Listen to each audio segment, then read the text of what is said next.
Bonjour, bienvenue sur Edimof. Aujourd'hui donc, comme vous pouvez le constater, nous allons consacrer cette édition spéciale qui commémore la naissance de notre Seigneur Jésus-Christ, comme vous pouvez le voir ici en anglais. Jésus-Christ est la raison de cette saison, de pourquoi nous célébrons Noël, pourquoi nous avons toutes ces lumières qui décorent nos villes, nos quartiers, nos rues, etc., qui donnent cette ambiance de joie, d'allégresse, parce qu'un sauveur nous est né. Nous sauver de quoi? De la colère de Dieu qui s'abat sur nous, sur l'humanité, parce que nous avons transgressé les lois de Dieu. Chaque être humain qui est né sur cette terre a transgressé les lois divines. Et pour cela, c'est une offense capitale au Dieu de cet univers qui n'admet pas que le péché soit en sa présence. Et donc, pour que justice soit rétablie, il fallait que Dieu lui-même devienne un homme, qu'il meure pour nos péchés, pour les offenses que nous avons infligées à notre Dieu, pour que nous puissions être rachetés, pour que nous puissions être restaurés dans cette relation initiale que Dieu voulait avoir avec les êtres humains, qu'il a créés à son image. Voilà pourquoi nous célébrons Noël et il est important de le rappeler. Joyeux Noël à vous qui nous suivez à la veille de la célébration de la fête de Noël. Nous voulons revenir sur les circonstances de la naissance de notre Seigneur Jésus-Christ. Nous allons consacrer notre temps à la lecture de l'évangile de Saint Luc, qui est l'un des évangélistes qui traite de la naissance de Jésus-Christ. L'autre, c'est Matthieu, Saint Matthieu. Mais aujourd'hui, nous allons nous focaliser sur l'évangile de Saint Luc, le chapitre 1. Nous allons le parcourir et il y a deux visions essentielles qui sont présentées dans ce chapitre et nous voulons revenir sur ces visions et revenir sur les personnages qui ont reçu cette vision, à savoir Zacharie, le père de Jean-Baptiste, et Marie, la mère de notre Seigneur Jésus-Christ. Nous allons essayer de dresser un tableau comparatif de ces deux personnages-là qui sont essentiels dans ce récit de la naissance de notre Seigneur Jésus-Christ.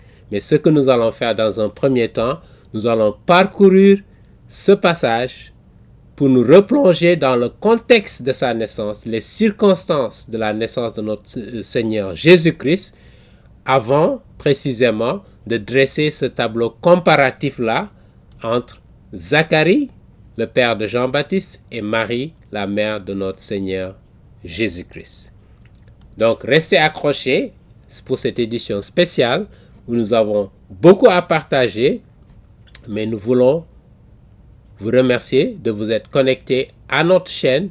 Et si vous nous joignez pour la première fois, nous vous invitons à cliquer le bouton de la souscription afin que vous puissiez recevoir les nouvelles vidéos et toutes ces séries que nous présentons, que nous allons présenter dans les semaines à venir, dans les mois à venir et puis en 2026. Que le Seigneur vous bénisse. Joyeux Noël. Joyeuse célébration de la naissance de notre Seigneur Jésus-Christ et que le Seigneur puisse vous apporter cette lumière qui vous permet d'entrer en relation avec lui, avec le Dieu de cet univers. Si vous ne connaissez pas Jésus-Christ, nous prions qu'à travers ce message que nous allons partager, vous allez saisir l'importance de ce passage et l'Esprit Saint va ouvrir votre cœur à recevoir ce bébé qui est le Dieu de cet univers en vous, à vous repentir et à tourner votre vie vers Jésus-Christ. Amen. Nous allons donc rendre grâce à notre Seigneur au début de cette édition spéciale pour lui dire merci pour la lumière qu'il vient apporter dans ce monde des ténèbres.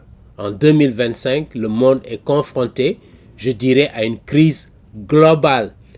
Les économies vont mal, les populations sont confrontées à toutes sortes de difficultés, les businesses, les entreprises, je dirais, également font face à des challenges un peu partout, de la Chine aux États-Unis, en Arabie Saoudite, au Sénégal, etc., etc.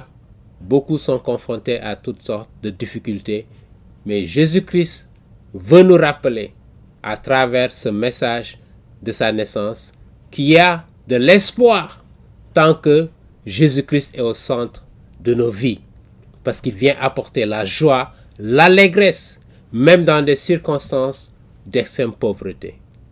Et lui, il a été cet exemple parfait, parce que lui, le Dieu de cet univers, qui est devenu un être humain, qui est né comme un enfant, qui a grandi sans jamais cesser d'être Dieu, et qui est né dans la pauvreté, je dirais extrême. Et nous allons revenir dans le passage de Luc sur Marie, où est-ce qu'elle a grandi, les circonstances où elle a rencontré, l'ange lui est apparu pour lui révéler des choses. Elle, la petite villageoise d'une petite ville de Galilée, de Nazareth, qui est à peine connue en Israël, sans parler du monde entier.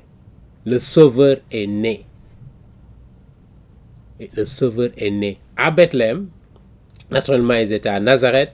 Ils ont voyagé à Bethléem et c'est là où il est né, dans une étable d'animaux. Vous imaginez. C'est à quel point notre Dieu est humble. Il est venu nous servir. Il n'est pas venu se servir, il est venu nous servir. Et donc c'est un privilège pour nous. Nous voulons lui rendre grâce pour ce privilège qu'il nous a donné, de venir vers nous. Nous n'avons pas besoin d'aller vers lui. Les religions vont essayer d'aller vers Dieu. Ils essaient de faire des œuvres pour plaire à Dieu. Mais le Dieu de cet univers leur a dit, non, je viens vers vous. Je m'humilie au point d'être à votre niveau. Et c'est cela le message de Noël. L'humilité, la simplicité, mais en même temps le message du salut. Parce que Jésus-Christ qui vient naître sur cette terre, son objectif ultime c'est de mourir. Mourir pourquoi? Pour nos péchés. Mourir pour l'offense que nous avons infligée à Dieu. Les offenses, les péchés que nous avons commis. Nous en tant qu'êtres humains. Et pour que la justice de Dieu soit rétablie, il fallait que son Fils lui-même, qui devient homme, meure pour nos péchés. À notre place, parce que c'est nous qui devions mourir et être séparés de lui pour toute l'éternité. Mais il a choisi d'amener son Fils, de le faire souffrir, de le faire, je dirais, éprouver les difficultés de la vie humaine sur terre, au point d'être crucifié. Donc l'expérience que vous avez en tant qu'être humain sur cette terre, les challenges, les difficultés, devraient vous rappeler le Dieu de cet univers est devenu un homme, il a souffert, il a expérimenté ce que nous, êtres humains, nous expérimentons sur cette terre, avec les difficultés dont je parlais. Mais il vient nous libérer du poids du péché en particulier, pas forcément des difficultés économiques, mais du poids du péché, pour que nous puissions communier avec lui pour l'éternité. Voilà le message essentiel de Noël et nous allons y revenir. Nous rendons grâce à notre Seigneur pour cette lumière qu'il apporte au monde entier. Pas seulement aux chrétiens. Jésus-Christ n'est pas venu seulement pour les chrétiens. Il est venu pour l'humanité tout entière. Pour les musulmans, si vous me suivez, vous êtes musulmans, il est venu pour vous. Parce que c'est le Dieu de cet univers qui est devenu un homme. Et qui vous dit, si vous portez votre foi en lui, le Dieu de cet univers, qui est mort sur la croix, à votre place, pour vous racheter de vos péchés. Lui qui n'a jamais péché, il est venu porter nos péchés afin de nous donner sa justice à lui pour que nous puissions nous réconcilier avec Dieu. Amen. Et donc, que le Seigneur vous bénisse. Joyeuse célébration de Noël. Joyeux Noël à vous, là où vous êtes.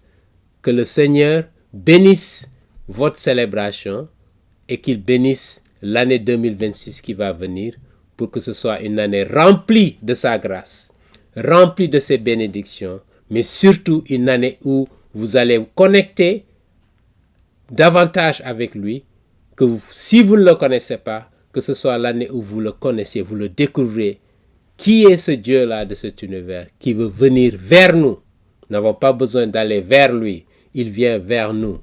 Tout ce que nous devons faire, c'est ouvrir nos cœurs, nous soumettre à sa volonté pour qu'il puisse nous recevoir. Amen. Et donc, nous allons parcourir le chapitre 1 de l'évangile de Saint Luc qui revient sur les circonstances de la naissance de Jésus-Christ. Et nous allons partir du verset 5 et nous allons lire l'ensemble du passage.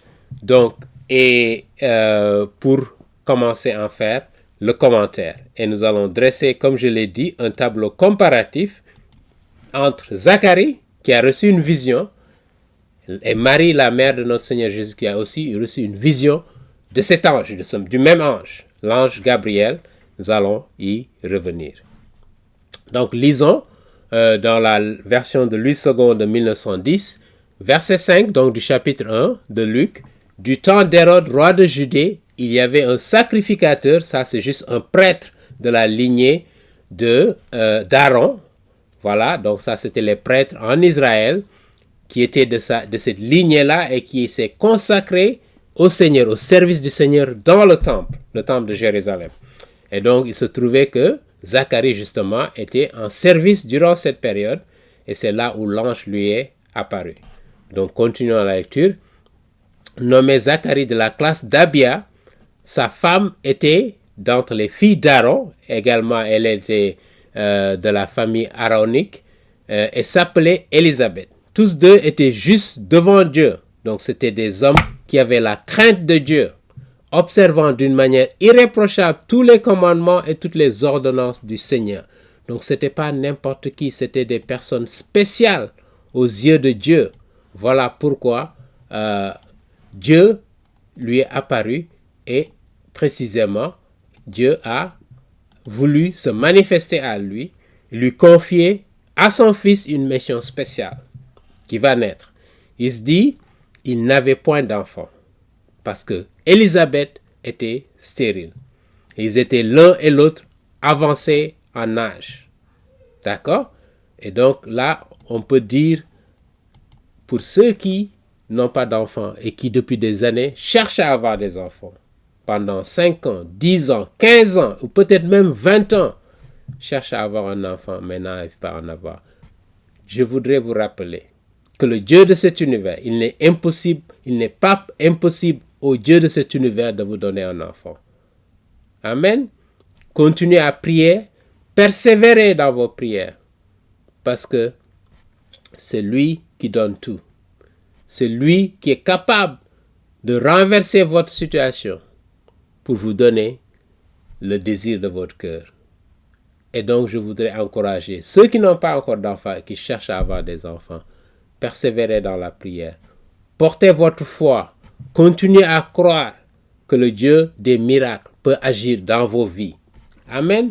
Parce que là, il nous donne cet exemple ici dans la parole de Dieu. Et il rappelle à Zacharie. L'ange ici le rappelle. Donc c'est Dieu à travers l'ange qui lui rappelle que rien n'est impossible à Dieu.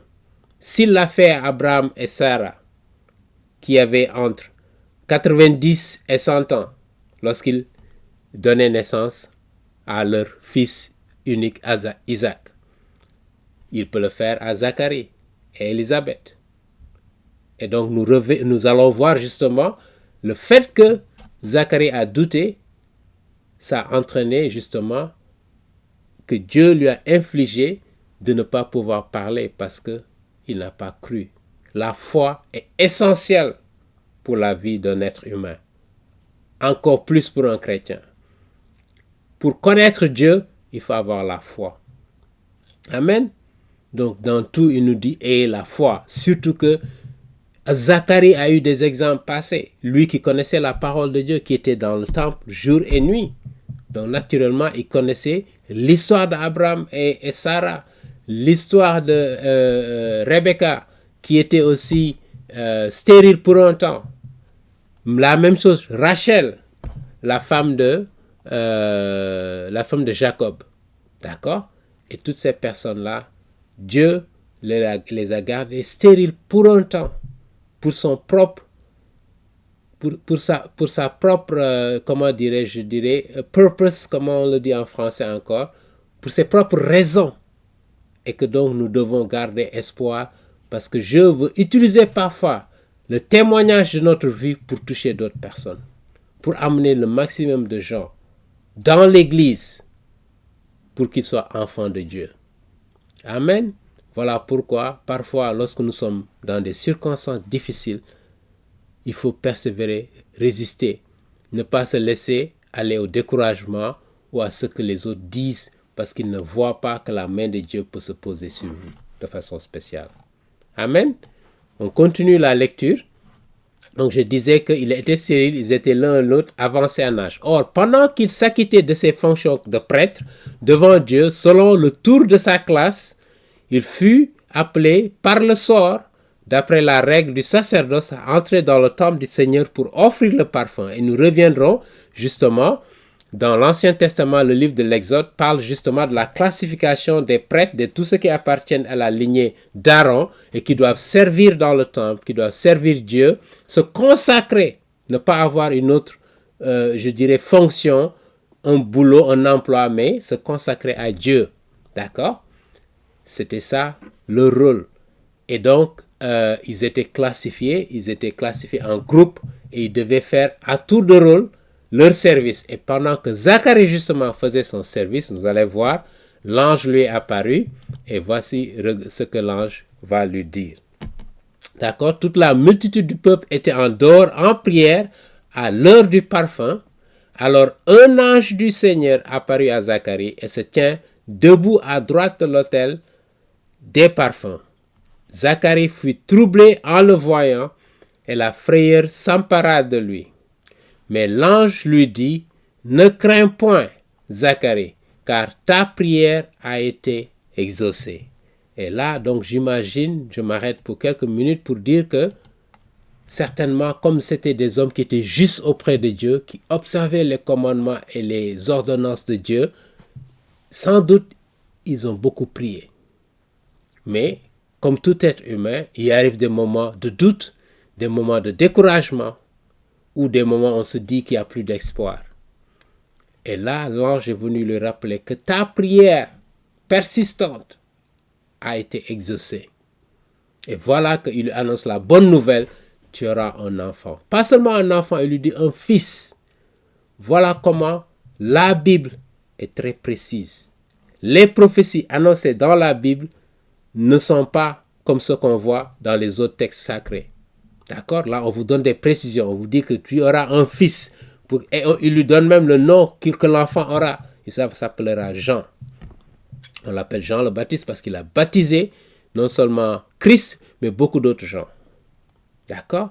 Voilà donc un peu les circonstances de la naissance de Jésus-Christ, qui commence d'abord par la naissance de son cousin Jean-Baptiste.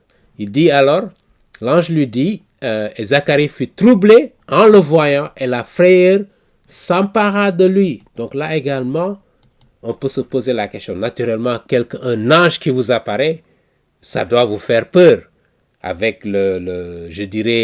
l'ambiance, l'atmosphère qui entoure la présence d'un ange. Un ange n'est pas n'importe quel être. D'accord? C'est des êtres qui sont autour du trône de Dieu, au ciel. Amen? Donc, qui ont ce privilège-là d'être à côté de Dieu, du Dieu de cet univers. Et donc, un ange qui vous apparaît avec un message de Dieu, ça peut vous faire frémir. D'autant plus que Zacharie de moi est la première personne à qui un ange est apparu avec un message de Dieu depuis le prophète Malachie. Et je rappelle, le prophète Malachie, c'est le dernier prophète de l'Ancien Testament qui est apparu vers entre 430 et 400 avant Jésus-Christ. Donc c'est le dernier prophète de l'Ancien Testament qui a reçu une vision, une révélation de Dieu qui est apparue dans la parole de Dieu.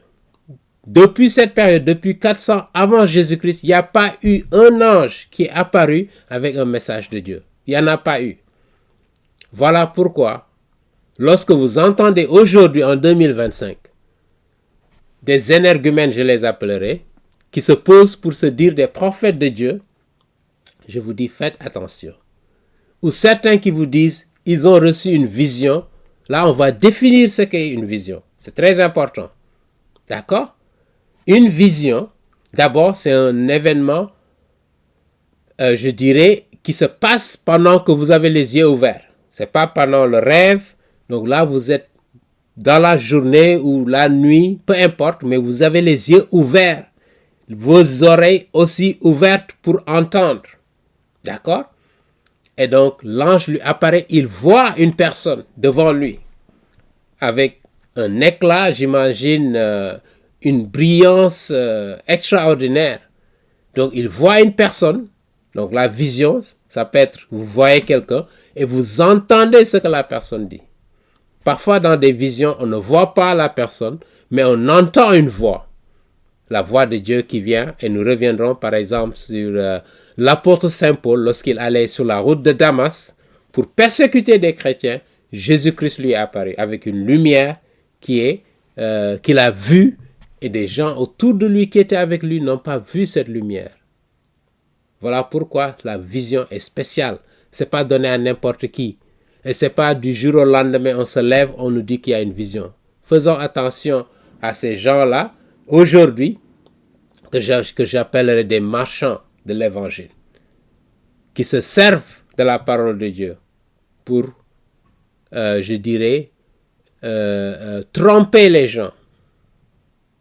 Donc faites attention à cela. Ici, lorsque nous parlons de vision, c'est une parole que Dieu envoie à l'humanité tout entière, pas seulement à une église, pas seulement à une assemblée, pas seulement à quelques personnes, non. Voilà pourquoi on doit faire la distinction entre ce que ces gens-là aujourd'hui qui s'appellent prophètes, qui ne reçoivent aucune prophétie de Dieu, aucune parole de Dieu, mais qui font croire au peuple de Dieu, qui font croire aux communs des mortels qu'ils ont reçu une parole de Dieu. Faites attention. Lorsqu'on parle de vision ici dans la parole de Dieu, c'est un message pas seulement pour les gens de ce temps-là, mais pour l'humanité tout entière. Donc que quelqu'un ne vienne pas nous raconter des histoires pour nous dire qu'il a reçu une vision selon ce que la Bible appelle vision. Et nous allons y revenir. D'accord? Ou bien qu'il se déclare prophète ou apôtre alors qu'on sait ce que la parole de Dieu dit, les qualifications pour être un apôtre, pour être un prophète de Dieu. Ce n'est pas donné à n'importe qui et ce n'est pas tout le temps.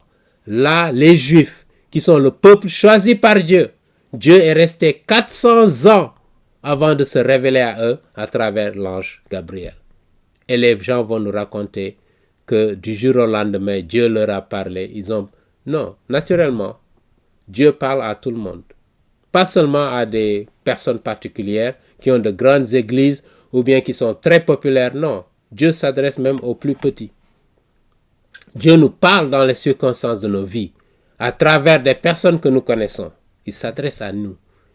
Il travaille en nous pour nous amener, pour nous rapprocher de lui. Donc je voulais faire cette distinction ici. Donc l'ange, ici, lui dit, d'accord, ne crains pas. Naturellement, comme je le disais, il y a raison de craindre. Et la frayeur s'empara de lui. Mais l'ange lui dit, ne crains point, Zacharie, car ta prière a été exaucée. Ta femme Élisabeth t'enfantera un fils. Et il lui dit précisément, ta femme que les gens disent qui est stérile, va te donner un fils. Et tu lui donneras le nom de Jean. Il lui donne déjà le nom qu'il doit lui donner. Il sera pour toi un sujet de joie et d'allégresse.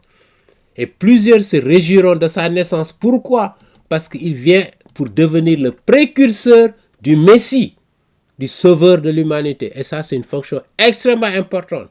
Voilà pourquoi Jésus-Christ, dans l'évangile de Matthieu, déclare qu'il n'y a pas un être qui est né d'une femme qui est plus grand que Jean-Baptiste. Parce que Jean-Baptiste va porter ce message précurseur pour annoncer le Messie. Parce que ça, c'est le prophète ultime, si vous voulez. Tous les prophètes de l'Ancien Testament ont voulu que ce soit eux qui portent ce message, ou au moins qui soient témoins lorsque Jésus arrive sur terre. Mais beaucoup n'ont pas eu ce privilège. Ésaïe n'a pas eu ce privilège. Jérémie n'a pas eu ce privilège. Daniel n'a pas eu ce privilège. Même si Dieu leur a révélé que le Messie va venir, qui va naître d'une vierge. Ésaïe chapitre 7, verset 14. Ce privilège a été donné à Jean-Baptiste. À aucun être humain, seulement à Jean-Baptiste. Voilà pourquoi les gens se réjouiront. Ils seront dans l'allégresse. C'est ce que la Bible nous dit de sa naissance. Car il sera grand devant le Seigneur. Il ne boira ni vin, dont il a ses caractéristiques, ni liqueur enivrante. Il sera rempli de l'Esprit Saint dès le sein de sa mère. Il ramènera plusieurs des fils d'Israël au Seigneur leur Dieu. Il marchera devant Dieu. Qui est ce Dieu-là? Jésus-Christ lui-même, avec l'esprit et la puissance d'Élie, pour ramener les cœurs des pères vers les enfants et les rebelles à la sagesse des justes, afin de préparer au Seigneur, notez bien, à qui est ce Seigneur? Jésus-Christ, un peuple bien disposé. Voilà pourquoi Jean-Baptiste est né. Parce que le sauveur de cet univers, c'est le Dieu de cet univers lui-même. Il vient préparer le chemin pour le Seigneur, pas pour un être humain.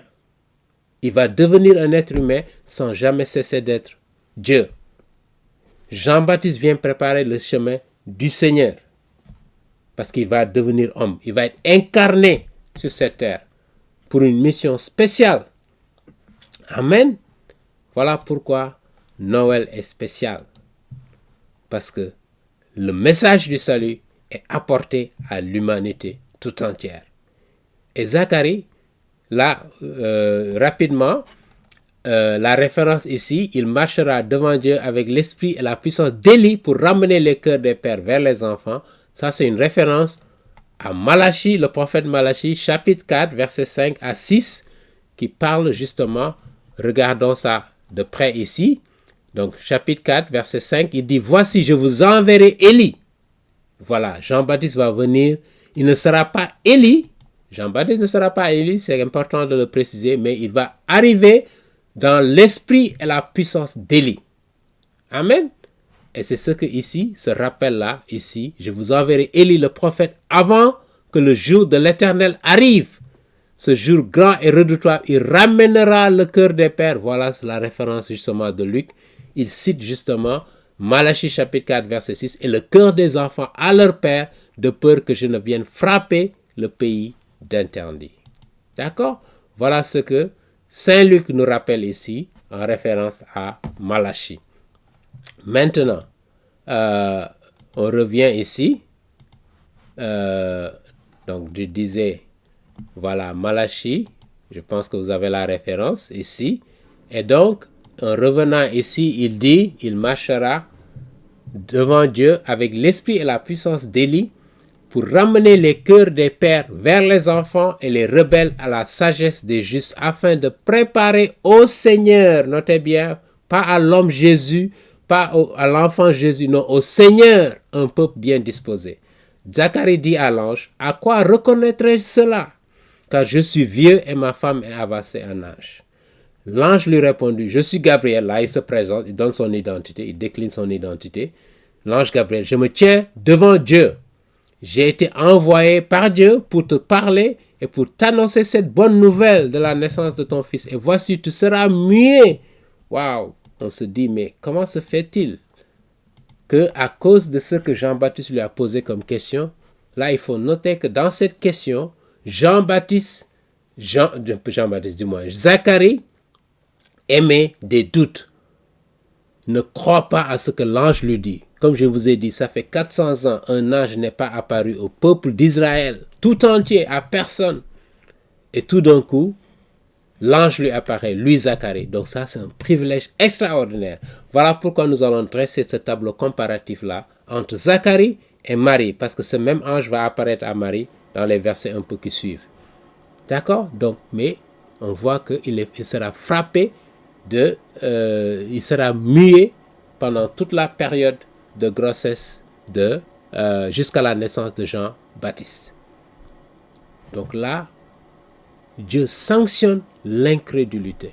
Il n'y a rien de pire. Et la Bible nous rappelle que le pire péché qu'on peut commettre, c'est le péché de l'incrédulité. Voilà pourquoi la foi est essentielle pour avoir le salut, pour entrer au paradis. Si vous n'avez pas la foi, si vous comptez sur autre chose, vos œuvres, les prières des autres, non, vous n'entrerez pas au paradis.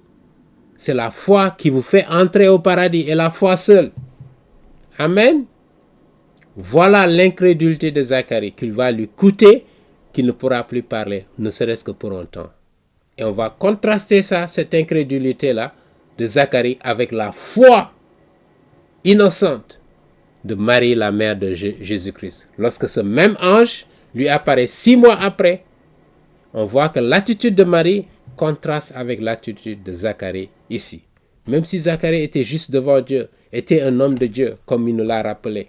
Amen. Donc, même les hommes de Dieu, parfois, peuvent faire preuve d'incrédulité. Voilà pourquoi il est important de se rappeler cette foi dont Dieu nous parle. D'accord? Il dit, et tu seras muet, tu ne pourras parler jusqu'au jour où ces choses arriveront, vont se concrétiser parce que tu n'as pas cru à mes paroles qui s'accompliront à leur temps.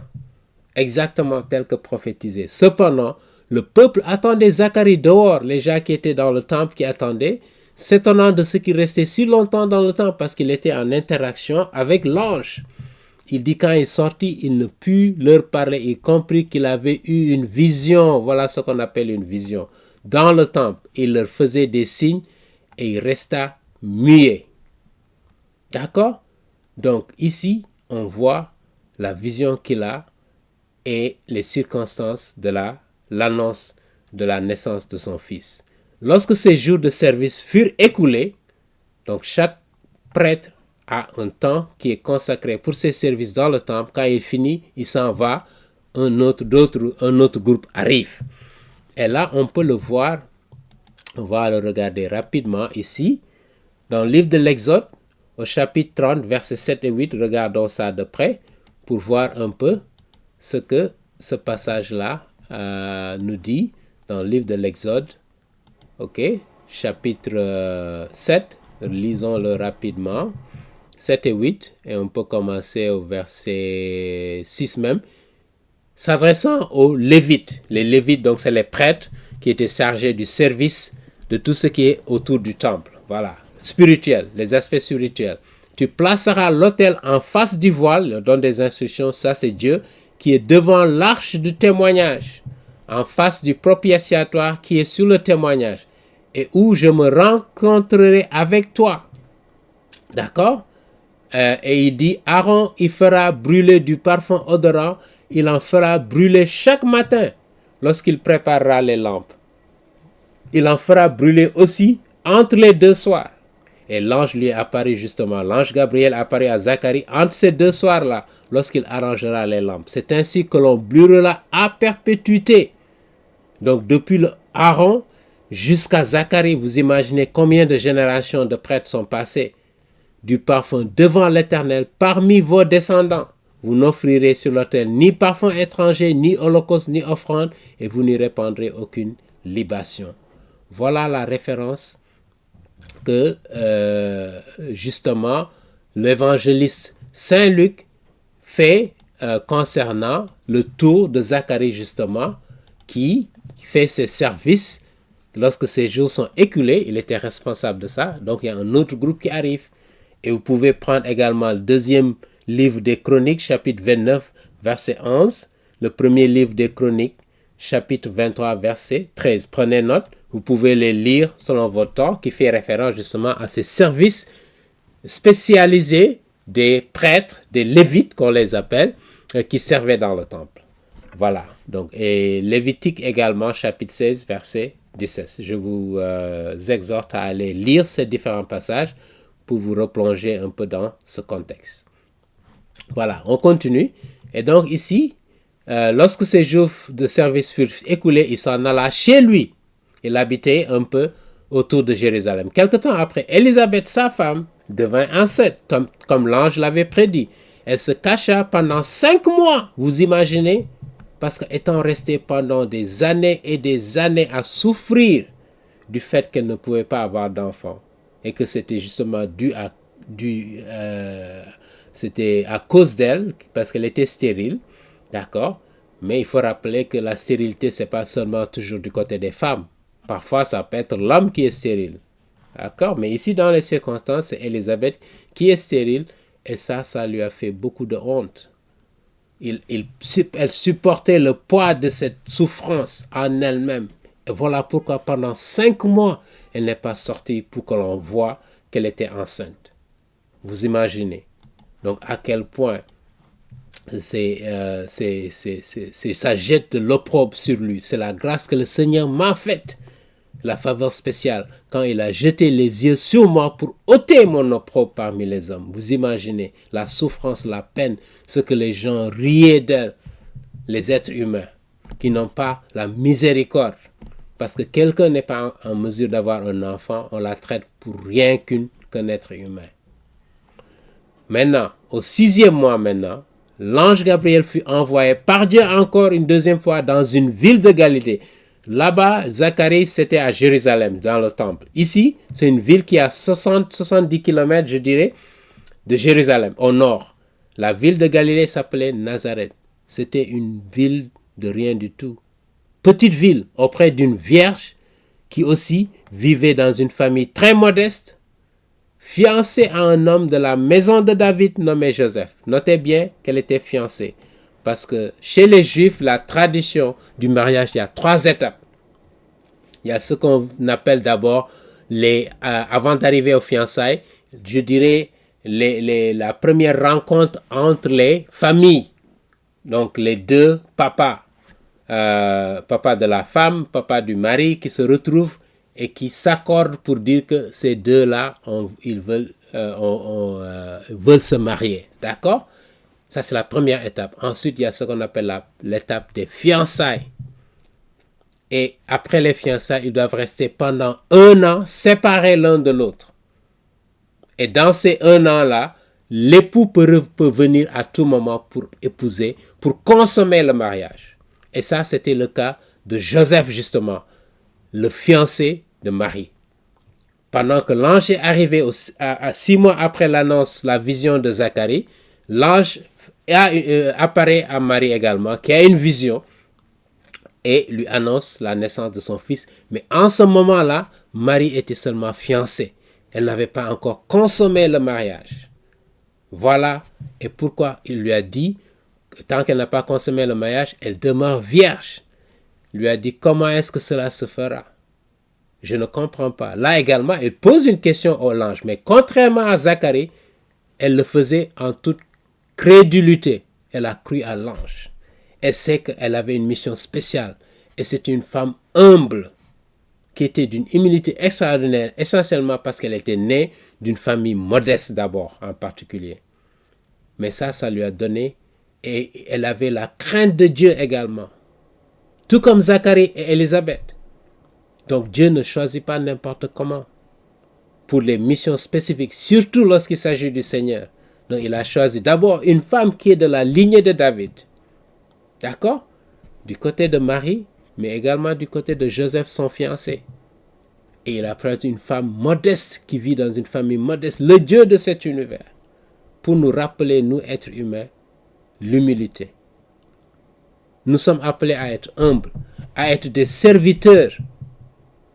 Nous sommes appelés à servir les autres, à nous oublier pour les autres. Le message de Noël, les cadeaux qu'on offre, c'est de nous oublier nous-mêmes et de penser aux autres. Et s'il y a un message que je voudrais lancer, c'est ce message-là. Pensez à l'autrui. Surtout ceux qui sont moins privilégiés. Ceux qui ont moins de moyens. Dieu nous appelle au partage. Nous appelle à donner. Nous appelle à servir les autres. Amen. Voilà le message de Noël. Et donc ici, l'ange Gabriel lui dit, lisons, auprès d'une vierge fiancée à un homme de la maison de David nommé Joseph, le nom de la vierge était Marie. L'ange entra chez elle et dit, je te salue, toi à qui une grâce, une faveur spéciale donc a été faite. Le Seigneur est avec toi, parce que tu es une femme juste et le type de femme que Dieu peut utiliser pour son dessein. troublé par cette parole, naturellement.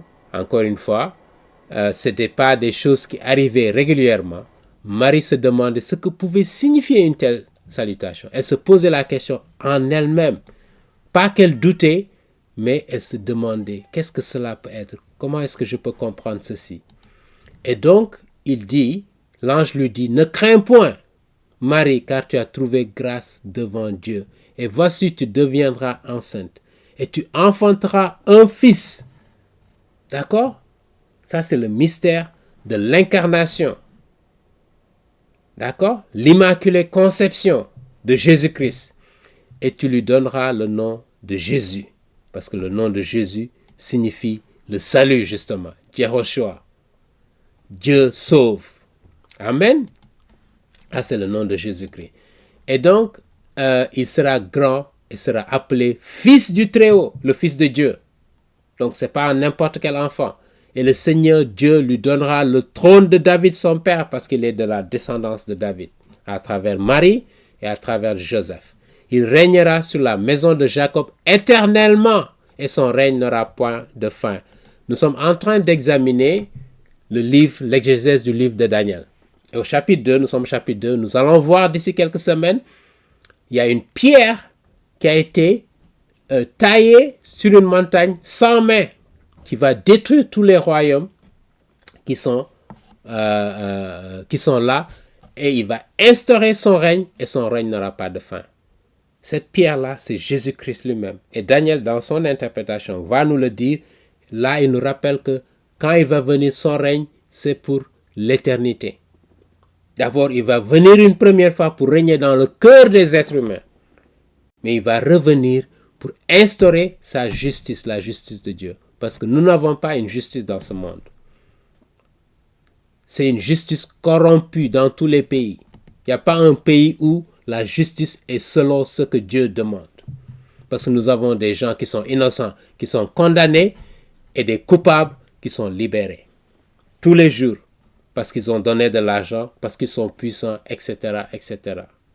Mais lorsque Jésus-Christ va revenir, il y aura une justice parfaite sur cette terre qui va régner pendant 1000 ans pour montrer aux êtres humains c'est quoi la justice. C'est pourquoi lorsque vous souffrez d'injustice, lorsque vous souffrez de choses qui vous blessent, gardez espoir parce qu'il arrivera un jour où la parfaite justice va être instaurée. Ceux qui sont pénalisés parce qu'ils n'ont pas de pouvoir, parce qu'ils n'ont pas les moyens, parce qu'ils n'ont pas les bonnes connexions, il arrivera un jour où Dieu va vous restaurer cette justice-là. Amen. Donc gardez espoir. Si vous êtes dans ce monde où la justice est corrompue, Dieu va instaurer cette justice. Jésus-Christ lui-même, c'est ce qu'il nous dit ici dans ce passage. D'accord? Il nous rappelle ici que son règne n'aura pas de fin. D'accord? Il régnera sur la maison de Jacob éternellement et son règne n'aura point de fin. Marie dit à l'ange, comment cela se fera-t-il puisque je ne connais point d'homme? Parce qu'elle était encore fiancée. Elle n'avait pas encore consommé le mariage. Donc c'est important de le rappeler pour les gens qui font des confusions sur la nature de Marie. D'accord? Selon la tradition juive, il y a 3 étapes dans le mariage. Comme j'ai dit, la première étape où les deux familles, les deux parents se rencontrent. Deuxième étape, les fiançailles, où ils sont, je dirais, légalement mariés. Mais le mariage n'est pas encore consommé. C'est ça la spécificité du mariage. Parce que dans beaucoup de traditions, lorsque vous êtes fiancé, vous n'êtes pas encore marié légalement. Mais selon la tradition juive, lorsque vous êtes fiancé, vous êtes légalement marié. Et dans l'espace d'1 an, vous devez consommer le mariage. D'accord? À moins que quelque chose se produise, et ça va être le cas de Joseph qui n'a pas compris comment sa fiancée est tombée enceinte pendant qu'il se préparait à la marier. D'accord? Et c'est cela le mystère de l'incarnation, de la naissance de notre Seigneur Jésus-Christ. D'accord? C'est pourquoi le Saint-Enfant, il lui dit, comment cela se fera-t-il? Verset 35, l'ange lui répondit, le Saint-Esprit viendra sur toi et la puissance du Très-Haut te couvrira de son ombre. C'est pourquoi le Saint-Enfant qui naîtra de toi sera appelé Fils de Dieu. le Fils de Dieu, pas n'importe quel enfant. C'est le Dieu de cet univers qui s'est incarné comme un être humain, sans jamais cesser d'être Dieu.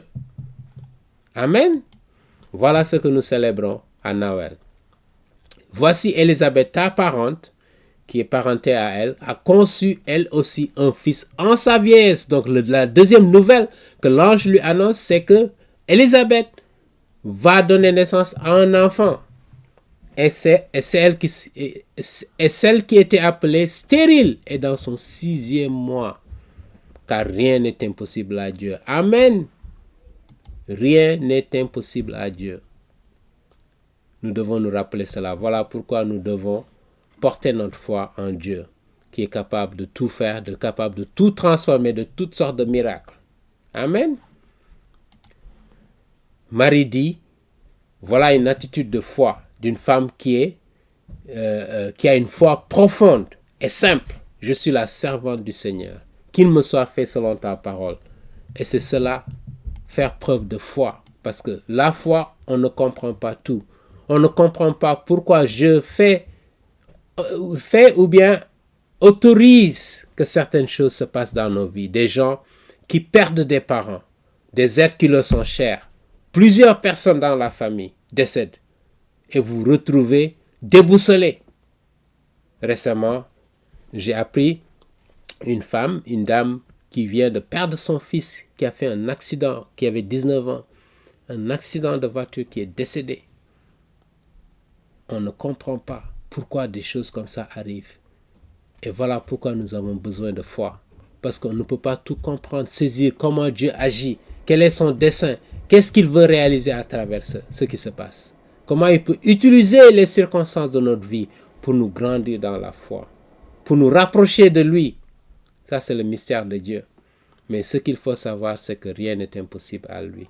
Et tout ce qui se passe dans notre vie, c'est pour une raison bien précise. Ça peut être amer, ça peut être frustrant, ça peut être décourageant, mais il a un dessein dans tout ce qui se passe dans nos vies. Voilà pourquoi il nous demande de porter notre foi en lui. Et c'est ce que Marie a exemplifié. C'est ce que Marie a, je dirais,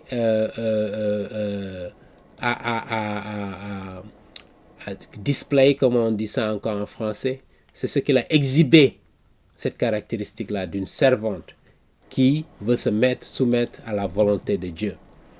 Maintenant, dans ce même temps, Marie se leva, après l'annonce, la vision justement de l'ange, Gabriel, et s'en alla en hâte vers les montagnes.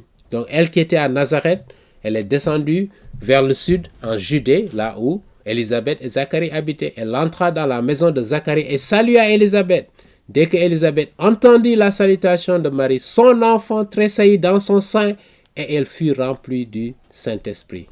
Je m'arrête là pour dire que ce qu'il faut distinguer, nous en tant que chrétiens qui sommes nés après la Pentecôte, jusqu'à aujourd'hui en 2025, nous avons un privilège que les gens de l'Ancien Testament n'avaient pas.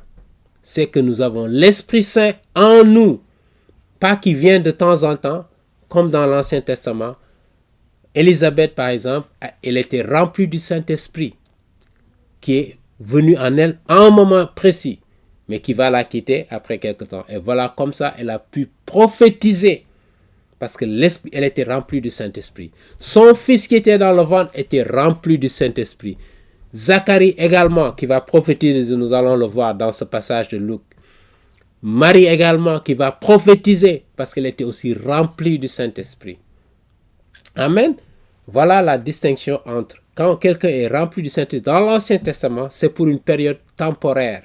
Alors que nous, chrétiens, qui sommes nés après la Pentecôte, rappelez-vous la Pentecôte, lorsque Jésus est ressuscité, allé au paradis, retourné dans son trône avec Dieu le Père et Dieu l'Esprit Saint, 10 jours après, il y a eu l'effusion de l'Esprit Saint. Donc, l'Esprit Saint, depuis qu'il est rentré en nous, il demeure de façon permanente.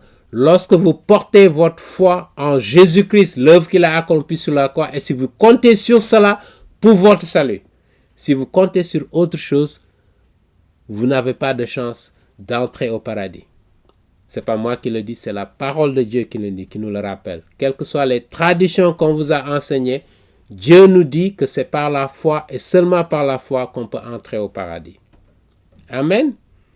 Et donc, si vous pensez que ce que vous faites, que ce soit un travail d'évangélisation, que ce soit des prières qui sont adressées à vous, que ce soit des œuvres que vous faites, de charité, etc. Si vous pensez qu'aucune de ces œuvres va vous permettre d'entrer au paradis, vous vous trompez lourdement. Il n'y a que la foi que vous avez portée en ce que Jésus a fait. C'est Jésus qui nous ouvre les portes de la vie éternelle. Parce qu'il a pris sur lui nos péchés. Et il nous demande de porter notre foi en ce qu'il a fait sur la croix. Et c'est également le message de Noël, qu'il est venu mourir pour nos péchés. C'est à cause de nos péchés qu'il est venu pour mourir, pour restaurer, nous réconcilier avec le Dieu de cet univers. Amen. Voilà le message de Noël. Et donc, elle était remplie du Saint-Esprit. Elle s'écria d'une voix forte, « Tu es bénie entre les femmes, parlant à Marie, et le fruit de ton sein est béni. Comment m'est-il accordé que la mère de mon Seigneur, Élisabeth, reconnaît que l'enfant qui va naître, c'est Dieu lui-même qui s'incarne, parce qu'elle était remplie du Saint-Esprit, qui lui a annoncé, fait cette révélation-là. La mère de mon Seigneur, vienne auprès de moi, car voici, aussitôt que la voix de ta salutation a frappé mon oreille, l'enfant a tressailli. Ici, quand on parle de Seigneur, c'est le Dieu de cet univers. On ne parle pas de Seigneur en tant qu'autorité, non, que certains peuvent imaginer. C'est avec S majuscule ici. Donc, c'est le Dieu de cet univers. D'accord? L'enfant a tressailli d'âme. Heureuse celle qui a cru la foi de Marie, qui est un exemple pour toute l'humanité, parce que les choses qui lui ont été dites de la part du Seigneur auront leur accomplissement. Et Marie dit, mon âme exalte le Seigneur et mon esprit se réjouit en Dieu, mon sauveur. L'enfant qu'elle porte là est son sauveur à elle, Marie, parce qu'elle a besoin d'un sauveur également en tant qu'être humain, parce qu'il a jeté les yeux sur la bassesse de sa servante, une modeste condition. Voici, désormais, toutes les générations me diront bienheureuse, bien sûr, parce que Marie, justement, a porté le bébé Jésus qui devait naître. Beaucoup de femmes en Israël avaient cet espoir de porter un jour parce qu'ils savaient qu'un sauveur devait naître. Et donc, elles voulaient aussi avoir ce privilège-là. Mais ce privilège a été donné par Dieu de façon souveraine à Marie. Voilà pourquoi elle est une femme spéciale. Et tout le monde l'appellera bienheureuse, toutes les générations. Et c'est aujourd'hui vérifié jusqu'au XXIe siècle. On ne vénère pas Marie, mais on la considère comme bienheureuse parce qu'elle a porté son sauveur à elle-même. Parce qu'elle également, c'était une femme pécheresse. D'accord, comme tous les autres êtres humains.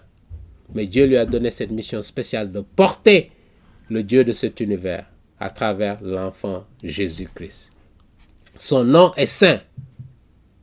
Parce que le Tout-Puissant a fait de moi de grandes choses. Son nom est saint et sa miséricorde s'étend d'âge en âge sur ceux qui le craignent. Il a déployé la force de son bras. Il a dispersé ceux qui avaient dans le cœur des pensées orgueilleuses. Il a renversé les puissants de leur trône. Il a élevé les humbles comme elles. Il a rassasié de bien les affamés. Il a renvoyé les riches avides. Pour rappeler que le Dieu de cet univers se moque de ce que le monde considère comme grandiose, comme important, à savoir les gens qui ont du pouvoir, les gens qui ont de l'argent, les gens qui ont de la réputation. Dieu ne se sert souvent pas de ces gens-là. Il utilise des personnes que personne ne connaît, humbles, pour faire un impact pour l'humanité tout entière. Pour d'abord que les gens se rassurent que c'est pas ces personnes-là qui sont à l'origine de ça, mais s'il y a un Dieu qui est derrière, pour qu'ils portent leur foi en lui. Parce que si un homme puissant fait une chose, ça ne surprend pas beaucoup de gens. D'accord? Parce qu'on se dit que c'est lui qui l'a fait.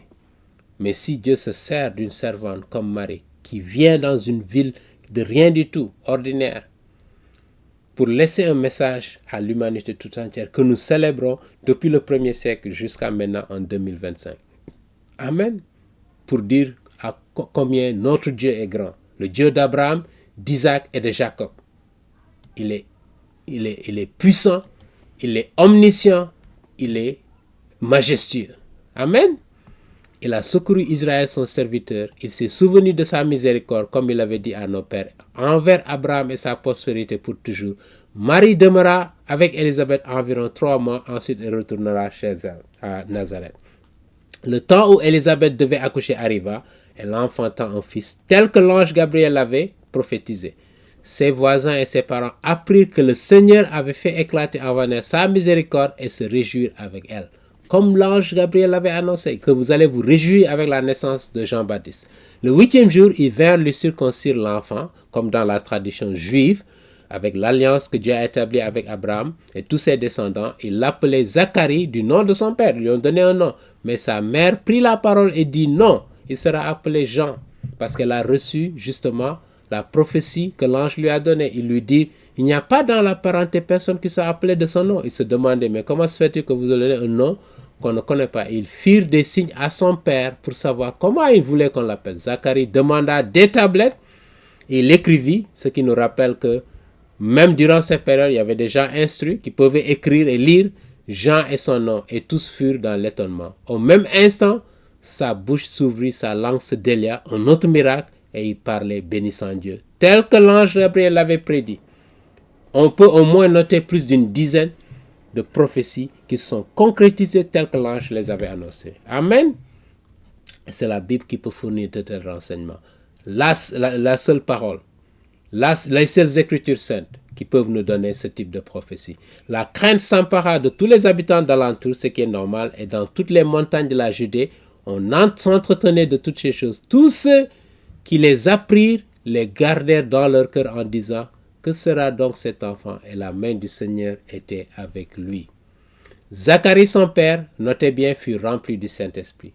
Comme Élisabeth, qui était aussi remplie du Saint-Esprit, comme Marie, qui était remplie du Saint-Esprit, comme Jean-Baptiste, qui était dans le ventre de sa mère Élisabeth, était rempli du Saint-Esprit. On voit Zacharie ici, qui est rempli du Saint-Esprit et qui va prophétiser. D'accord? Donc, prophétie, ce n'est pas donné à n'importe qui. On ne se lève pas pour dire qu'on est prophète.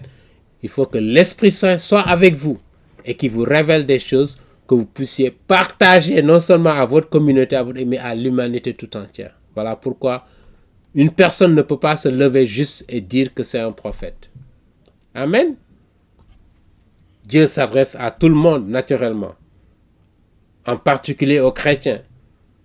Mais il peut s'adresser à n'importe qui. Il peut interpeller n'importe qui dans les circonstances de nos vies. Amen. Mais pour qu'une parole soit révélée, soit considérée comme une révélation de Dieu qui doit entrer dans sa parole, ce n'est pas donné à n'importe qui. On ne se lève pas du jour au lendemain. Comme je vous l'ai dit, pendant 400 ans, Dieu ne s'est pas manifesté au peuple israélien qu'il a choisi. Parce qu'il passe par le peuple juif pour se révéler à l'humanité. Exceptionnellement, il va passer par des gens qui ne sont pas juifs. Exceptionnellement. Mais en général, c'est à travers son peuple qui se révèle à l'humanité tout entière. Et c'est son choix. Il est souverain. D'accord? Donc on ne peut pas se lever pour dire que Dieu m'a fait cette révélation-là. Mais s'il vous fait cette révélation, ça doit être dans sa parole. D'accord? Donc faites attention. Donc Zacharie bénit soit le Seigneur, le Dieu d'Israël, de ce qu'il a visité. Zacharie vient de confirmer que c'est Dieu lui-même qui vient visiter, qui vient s'incarner dans la race humaine pour racheter son peuple. Ça, c'est une prophétie qu'il a reçue de Dieu, une révélation de Dieu qu'il partage avec nous.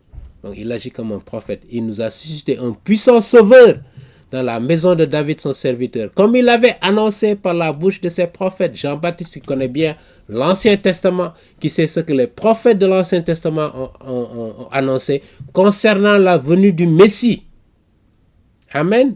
Et il voit, lui, il est témoin de cet événement grandiose qui célèbre la naissance de notre Sauveur, qui vient sauver le monde, qui nous délivre de nos ennemis, comme il dit, de la main de tous ceux qui nous haïssent. C'est ainsi qu'il manifeste sa miséricorde envers nos pères et se souvient de sa sainte alliance, selon le serment par lequel il avait juré à Abraham, notre père, de nous permettre, après que nous serions délivrés de la main de nos ennemis, de le servir sans crainte, en marchant devant lui dans la sainteté. Donc Jésus-Christ est venu pour deux choses, je dirais.